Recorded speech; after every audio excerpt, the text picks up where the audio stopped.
Nikahnama is a beautiful, beautiful right that Allah Ta'ala, our religion actually gave us, men and women alike, but more towards women.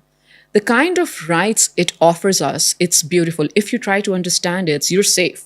So lately, it's a very good change I'm seeing, of course, because it's a world of information and social media. So we come across reels or videos of people posting, how they're going about their marriages, and women are now aware. They are even putting in their Nikahnama that this is the amount of monthly income I want to have if I'm not going to work, or this is the type of, or if this is the house help I need. So I want you to explain, first of all, do you think now women are aware about the Nikahnama itself?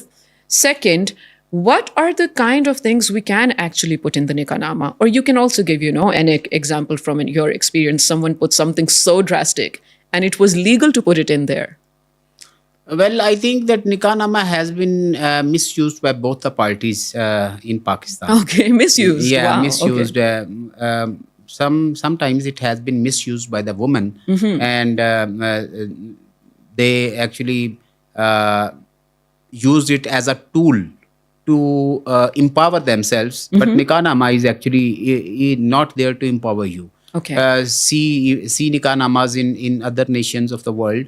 Nikahnama is even not present there. But still they have the relationships and successful relationships. So in our society, of course, nikah is very important thing and the pillar of a relationship in our society. Yeah. So that's up to that limit. If you think that if you write that the husband will pay me 50,000 rupees per month in the Nikahnama, and you're sure that a husband will pay, no,